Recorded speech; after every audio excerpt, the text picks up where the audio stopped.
like and subscribe. I wanted to share with you a story that happened to me 11 years ago. The incident happened in the summer when I was on vacation in the countryside. I was 14 years old. For the holidays, I left the city for the village where my father lived with his parents. I liked and still like nature, expanses of fields, green meadows, babbling streams, a clear blue sky and many stars in the night sky that cannot be seen in the city. It was somehow easier to breathe, and I felt complete freedom, since my father did not follow me very much. One might say he was not at all interested in my affairs and whereabouts. I must say that the village is located in the wilderness. The nearest large settlement is 15 to 20 kilometers away. Around were rare and dense forests. There was no one to be afraid of. Everyone knew each other. There would not have been 40 people in the 3 nearest villages. Therefore, we walked late, came home at 2 a.m. or even at 4. As expected, the villages have their own terrible stories. Old people scare children with goblin, water, devils, sorceresses who constantly monitor naughty children, and with good luck case, kidnap them to tickle them to death. Naturally, our generation could not be intimidated by such stories, so for the sake of decency, we listened to these tales, and then ran headlong wherever our eyes looked. But there is one village that has a bad reputation. I began to notice how adults get nervous while being there and try not to linger for a long time. Even brave drunken men did not go one by one, returning home late at night. At that moment, I did not attach much importance to this, and we went with a large group of friends to acquaintances living in that village. Once we stayed with friends until 12 at night. We began to get ready to go to our village, but we were unexpectedly offered to stay overnight with them. Everyone agreed except me. Although my father didn't give a damn about me, my grandfather would have reprimanded me to the fullest if I hadn't returned home. Yes, and early in the morning we went to the meadows to mow grass for the cattle. I asked again if anyone would go home. Everyone just smiled and waved their heads in response.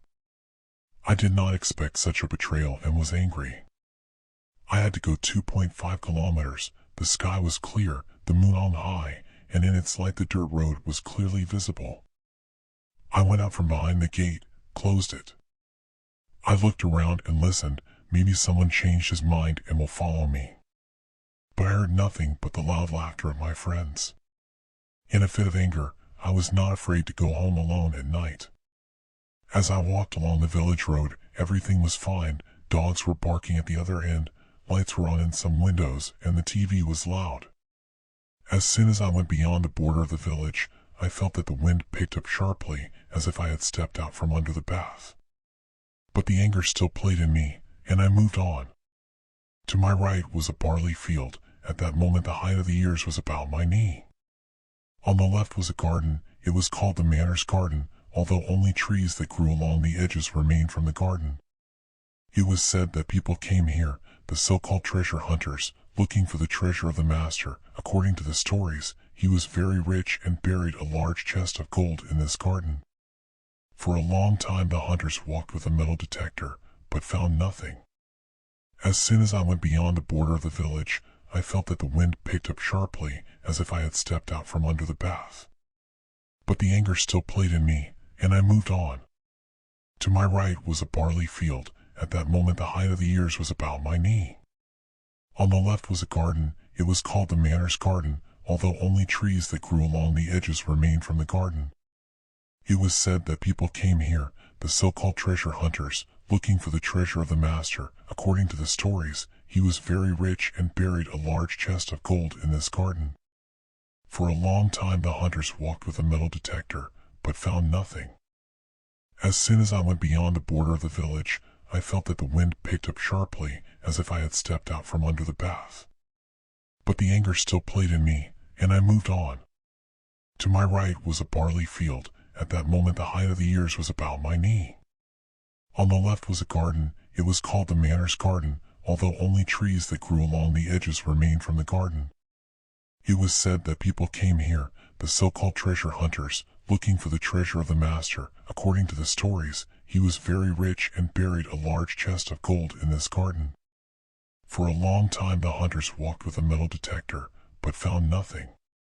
On the left was a garden. It was called the Manor's Garden, although only trees that grew along the edges remained from the garden.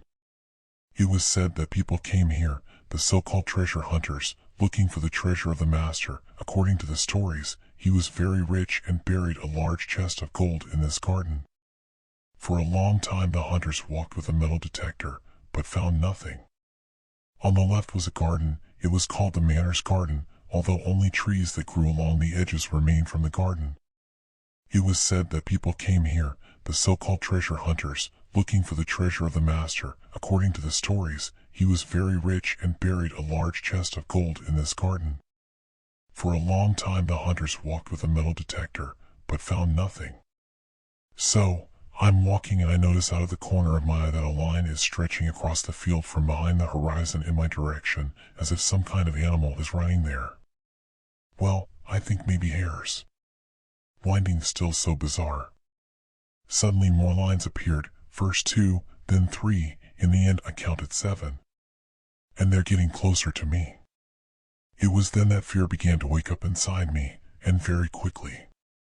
And I quickened my pace, and then I ran it all. When he ran, he turned back to see what was happening there, and saw that the lines, having reached the edge of the field, stopped. As if someone did not want to go out on the road. And at that moment, from the place where the line stopped, a lump of earth flew into me. It flew near my shoulder. Frightened to the limit, I ran even faster. Clods flew, fell in front, crumbling to pieces. One really hit me in the back, but at that moment I was in shock and didn't feel much pain.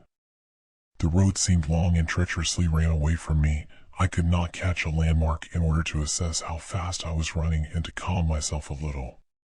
So without looking back, I ran 1.5 kilometers. The field from which stones were thrown at me was located along the road and was interrupted by a ravine. As soon as I ran past the ravine, I heard a terrible scream, only one scream. I can't describe it. I didn't hear anything like it. There was anger, desperation in him. But after the scream, I heard laughter. Such a low, nasty laugh, from which I almost crapped myself in my pants. How I ran to the house from that place, I do not remember. He ran in, locked the door of the veranda with 3 bolts, in the hut itself with 2. I felt safe. I began to tremble. I wanted to laugh, and I laughed. Standing in the back of the hut, I laughed like crazy. Strangely, I didn't wake anyone up with my laughter. It was only after that I began to realize what had happened. It was then that I didn't feel like laughing. The questions what if, what was that all about, immediately popped into my head. Taking cool homemade kvass out of the refrigerator, I drank and calmed down a little. I'm safe, everything is fine, everything is behind. With these thoughts, I comforted myself. Suddenly, someone knocked on the window. I must say that our house is strong, and the doors too. The veranda was glazed, and there was also a window from the veranda into the house. Just next to this window was the table at which I sat. But they knocked on the far window of the house, not the veranda. I thought that maybe my friends followed me, saw me running, and decided to find out what happened. Forgetting about clods of earth, lines, shouting, and laughter, I wanted to go to the window and see who was knocking there. I changed my mind as fear began to envelop me again. There was a knock on the window with greater force, persistently, and for a long time. There were 4 other people at home besides me, and as in horror films, no one but me heard these night knocks. They knocked so that I thought the glass would not withstand and break. There were about 10 to 15 such knocks, then everything was silent. I sat on a chair, wound up, unable to move. God, God, God, what is going on? Already ready for a hysterical breakdown, yelling at the top of my lungs, I thought only about this. After sitting in this state for about 4 minutes, I decided that I needed to calm down and go to bed. And here I was already lying on the couch. It was cool at home. An old clock hung on the wall ticked.